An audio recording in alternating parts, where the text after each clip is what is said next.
Hey guys, Duke here, and today I wanted to talk about the Vault of Glass raid coming to Destiny 2 next season. This is going to be a bit different from my usual videos, where I usually discuss information that is already in the game and explain how different systems or activities in the game work. This video will be more speculation and discussion about the upcoming reprisal of the Vault of Glass raid. Vault of Glass was the first ever raid launched in the original Destiny on September 16, 2014. This raid is what many players consider the saving grace of the Destiny launch, with the iconic mechanics, bosses, weapons, and areas, along with some cheeses as well.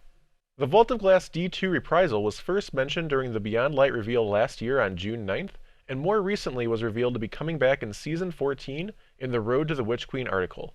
This article also introduced the idea of master versions of raids and dungeons, with Bungie revealing their goals to have a master version of Vault of Glass released by the end of the year, as well as all future raid and dungeon releases having a master version as well. Let's start by discussing what a master version of a raid may look like by examining the past. In Destiny 1, we had normal mode and hard mode raids for each of the 4 raid releases: Vault of Glass, Crota's End, King's Fall, and Wrath of the Machine. With the launch of Destiny 2, Leviathan had the only hard mode-esque raid that we have gotten in the sequel, with the concept of both harder enemies and increased mechanical difficulty in its prestige mode. The next 2 raids, Eater of Worlds and Spire of Stars, also had prestige difficulties, but both of these raids relied purely on harder enemies as well as rotating modifiers to increase difficulty, rather than adding any additional mechanics.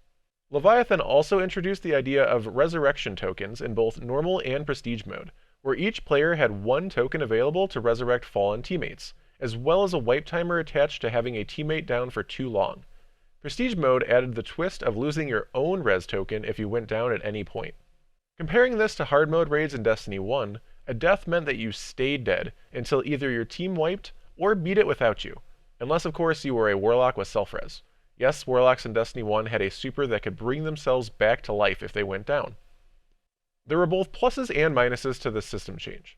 In D1 hard mode raids, there was a very real and even likely chance that you would finish an encounter down 1 or even more Guardians. This led to extremely intense moments and awesome chances for clutch and memorable moments. However, this made hard mode raids quite daunting for the average player and put a large amount of pressure on staying alive and making minimal mistakes, therefore increasing the barrier to entry and leading to levels of gatekeeping such as the well-known phrase, "must have Galahorn." We also know that Bungie has come out and stated that creating 2 versions of the raid as they did previously made them have to basically treat them as just that, 2 separate raids. Yes, there was less work when it came to being able to use the same arenas and bosses for both versions, but all of the testing that goes into a smooth player experience had to be done twice for both experiences. This is what led them to create the one full raid vision experience that was first seen with the Last Wish raid. Bungie has stated that this raid from its inception was basically thought of as a hard mode raid, and in retrospect, has aged as such. The Riven boss fight is something that is still one of the greatest boss fights to ever exist in Destiny history, yet many players have never actually completed it in its intended form. Even with the fabled Riven cheese existing, Last Wish is a highly complex raid that many players may find leaning towards unapproachable without a high level of experience across the team in cultivating a must-have X amount of clears thought process. Yet, even as raids have become more approachable in Destiny 2, culminating with one of the most approachable raids to ever release, Deepstone Crypt, we still see the same type of mentality in some of the player base. On the flip side, there is also a large percentage of the player base that does go above and beyond to make sure as many people as possible get to experience the epic and grand content that is raids. Enter the concept of master raids in Destiny 2. We already have master versions of Nightfalls, Nightmare Hunts, Empire Hunts, and even specific missions like Presage. In all of these activities, the master version is no different mechanically to its lower leveled versions. However, there is an increased power level requirement, stronger and increased amount of enemies, along with various difficulty modifiers.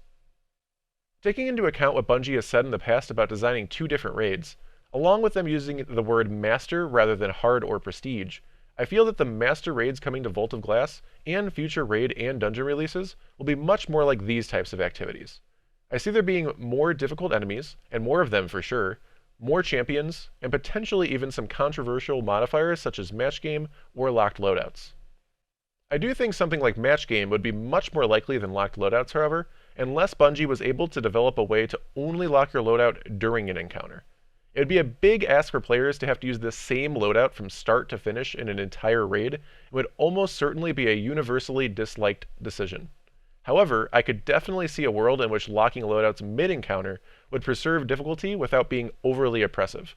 This is shown even in something like the Harbinger mission, with the ability to switch weapons to deal with different shield types, lowering the difficulty compared to something like Master Presage, where you need to be prepared to deal with all of the shields throughout.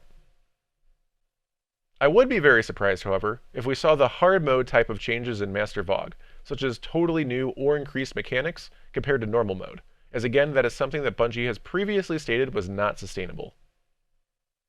As for Vault of Glass launch specifically, I'd like to talk about a few of my thoughts on changes they will or will need to make to encounters in order to have the fights fit into the Destiny 2 sandbox.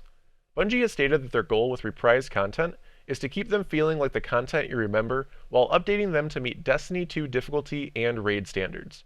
So, while the high-level experience remains the same, you should expect the raid team to have a few tricks up their sleeves when you tackle the depths of Venus this summer. There are a large number of Minotaurs and Hobgoblin enemies throughout Vault of Glass. Taking into account Luke Smith mentioning that he could see a Vault of Glass with champions, I would be shocked to not see a number of these enemies become champions in the re-released version of Vault of Glass, with the potential for even more champions in the Master version. In terms of encounters, I feel that the Templar encounter is going to need some of the biggest changes, as its main mechanic, the teleportation that can be blocked by someone standing in the rings it creates, could be completely negated by having one Well of Radiance, and at least one Guardian in each spot that it tries to teleport to from its original location. A small and easy fix to this could be for it to have the potential to teleport to some of its additional teleport locations that it uses after the first teleport in Destiny 1. A more interesting scenario could involve the Templar spawning champion Minotaurs when a teleport is blocked that must be dealt with before continuing to DPS, which would cause greatly increased team communication and coordination throughout the encounter. As for the other main boss encounter, Atheon, Well of Radiance again would at least somewhat break the encounter, as your Relic Holder wouldn't necessarily need to block Atheon's incoming damage to protect the team if in a Well of Radiance. Bungie could just ramp up Atheon's damage quite a bit to kill Guardians even if in a well, such as how enemies could absolutely kill you through a well in Grandmaster level content, but I do think there will be some additional mechanics or changes added to this fight as well. An increased amount of enemies and oracles when being teleported to Mars and Venus seem like a potentially easy way to ramp up difficulty without changing the basics of the encounter, with maybe an Overload Minotaur on Venus or Barrier Hobgoblins on Mars to draw back to the D1 Vogue days. I also feel that assuming the basics of the encounter stay the same, the non-teleported team could be asked to do a bit more than just open the gate for their teammates, such as having to deal with some oracles or champions of their own during this time. I'm extremely excited for the coming months of Destiny 2. Between Vault of Glass launch and the Master version following, transmog, crossplay, and so much more leading up to the launch of the Witch Queen early next year, I truly believe there has never been a better time to be a Destiny player. Thank you all for watching a bit of a different type of video today. If you enjoyed it, let me know in the comments below, or leave any feedback on any videos you'd like to see as this season comes to a close. And as always, have a wonderful day.